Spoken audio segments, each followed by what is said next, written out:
Hello అండి, welcome back to my channel. చేపల పులుసు. ముందుగా చింతపండు అయితే నానబెట్టేసుకున్నానండి. చేపలు కూడా నీట్గా ఉప్పు వేసి కడిగి పక్కన పెట్టేశాను. జీలకర్ర మెంతులు వేయించి పొడి చేసుకోవాలి. ఇక స్టవ్ పైన ఒక గిన్నె పెట్టేసి ఆయిల్ వేసుకొని 2 మీడియం సైజ్ ఆనియన్స్ కట్ చేసుకొని కలర్ వచ్చేంత వరకు వేయించుకోవాలి. ఇవి వేగిన తర్వాత మిక్సీ జార్లోకి వేసుకొని అల్లం వెల్లుల్లిపాయలు కూడా వేసి మెత్తగా పేస్ట్ చేసి పక్కన పెట్టేసేయాలి. ఇంకా మనము ఆనియన్స్ వేయించుకున్న ప్యాన్లోనే కర్రీకి సరిపడా ఆయిల్ వేసి అందులోకి జీలకర్ర అలాగే కొన్ని మెంతులు వేసుకోవాలి. చేపల పులుసులోకి మెంతులు డైరెక్ట్గా కూడా వేసుకోవచ్చు. అలాగే అందులోకి పచ్చిమిర్చి, కరివేపాకు ఇవి వేసి అవన్నీ వేగనివ్వాలి.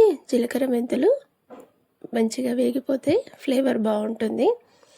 ఇవి వేయించుకొని అందులోకి మనము ఆనియన్స్, అల్లం వెల్లుల్లిపాయలు పేస్ట్ చేసాం కదా, ఆ మిశ్రమాన్ని వేసి కలిపేసుకోవాలి.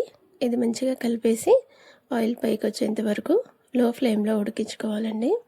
ఇలా ఆయిల్ పైకి వచ్చిన తర్వాత అందులోకి పసుపు, కర్రీకి సరిపడా కారం పొడి అలాగే ఉప్పు వేసుకోవాలి.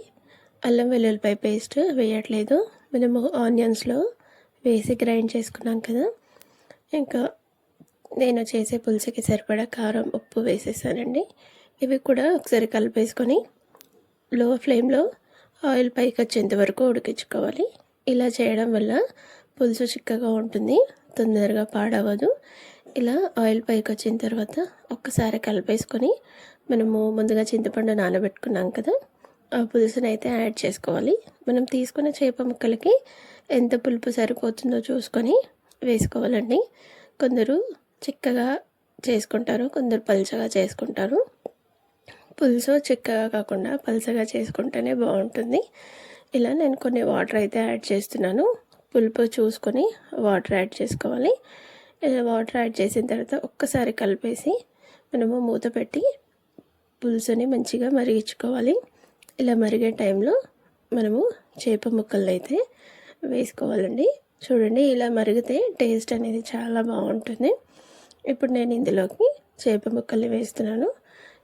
చేపల్ని తెచ్చిన తర్వాత ఉప్పు వేసి ఒక 2-3 సార్లు కడిగేసుకోవాలండి.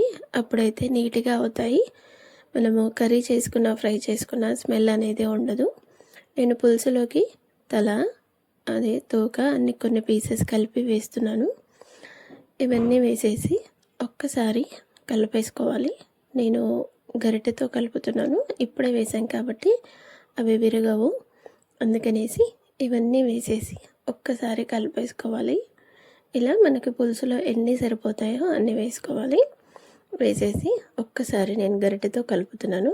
ఇలా కలుపుకోవాలంటే మనం కర్రీ కలిపినట్టుగా కలపకూడదు. పీసెస్ని చూసి ఇలా కలుపుకోవాలి. ఇలా కలిపేసిన తర్వాత అందులోకి మనము ముందుగా వేయించి పెట్టుకున్నాం కదా జీలకర్ర మెంతులు, ఆ పొడి వేసుకుంటున్నాను. నేను ఈ స్పూన్తో 1.5 స్పూన్ వేసుకుంటున్నాను, టీ స్పూన్ అది. ఇవి వేసేసి ఇంకోసారి కలిపేసుకోవాలి. ఇలా కదలకుండా, ముక్క విరగకుండా కలుపుకోవాలి. లేదంటే గిన్నె తీసి ఇలా అన్నీ కలిసేలాగా కలుపుకోవాలి. గిన్నె పట్టుకొని పైనుంచి కొత్తిమీర, పుదీనా వేసేసుకోవాలి. ఇలా వేసేసి మూత పెట్టేసి లో ఫ్లేమ్లో ఒక 5 to 6 minutes ఉడికించుకుంటే మనకి చేపల పులుసు అయితే రెడీ అయిపోతుందండి. చూడండి ఎంత బాగా కనిపిస్తుందో. పులుసు కూడా రెడీ అయిపోయింది, చిక్కగా ఉంది. నాకు కావాల్సిన కన్సిస్టెన్సీలో అయితే నేను ప్రిపేర్ చేసుకున్నాను. మీరు ఇంకా పలుచగా అయినా కావాలంటే చేసుకోవచ్చు, చిక్కగా కూడా చేసుకోవచ్చు. చూడండి, పీసెస్ కూడా అన్నీ మంచి కలర్ వచ్చాయి కదా. పులుసు అందులోకి వెళ్తే టేస్ట్ అనేది చాలా బాగుంటుంది. ఇవాళ వండితే రేపు తింటే బాగుంటుంది అంటారు కదా, అది నిజమే. కాకపోతే నేను మార్నింగ్ చేసి ఈవినింగ్ తింటాము, అప్పుడైతే కొంచెం టేస్ట్ బాగుంటుంది. వేడి వేడిగా తింటే అసలు టేస్టే తెలీదు. మీకు ఈ రెసిపీ ఎలా అనిపించిందో కామెంట్ చేయండి. నచ్చితే like, share and subscribe. Thank you.